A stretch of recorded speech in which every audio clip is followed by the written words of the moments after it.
Look, Obama is a very decent, brilliant, charismatic brother. There's no doubt about that.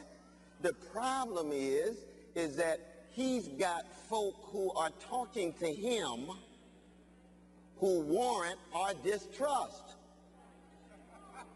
Precisely because we know that him going to Springfield the same day Brother Tavis has set this up for a whole year, we already know then that him coming out there is not fundamentally about us.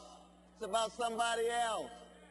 He's got large numbers of white brothers and sisters who have fears and anxieties, and he's got to speak to them in such a way that he holds us at arm's length enough to say he loves us, but doesn't get too close to scare them.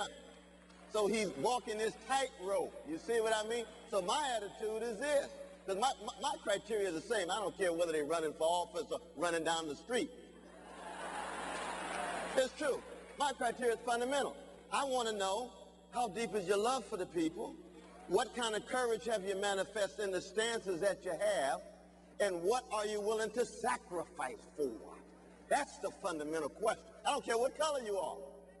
You see, so you can't take black people for granted just because you're black. We want to know what your record is. Where's your courage? What are you willing to sacrifice? That's true for white candidates, brown, black, or whatever, across the board. But at the same time, we also have to be accountable to ourselves in recognizing that we got a whole lot of these candidates running, and they just almost characterized by unadulterated mediocrity. You know what I mean? You think of all the talent in America, we end up with these folks running for president? What is going on? Well, what's going on is that you need big, big money. So another question we got to ask for Brother Barack is true for all the candidates. We want to know where your money's coming from. Is it big white money, black money, red money, Catholic money, Jewish money? Who's running your campaign at the financial level so that we can recognize that there's always strings attached to how far you can go given the money that's in your thing? Now, this is true for any candidate. I'm not saying Brother Barack. I'm not for or against him as a brother. If there's any white supremacist perception of Barack, I defend him. If there's any white supremacist abuse of Barack, I defend him. Why? Because I hate white supremacy. You see what I mean? But he's got to be accountable.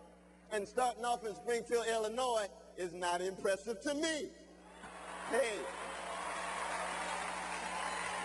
That's all I know. He may come through with something else.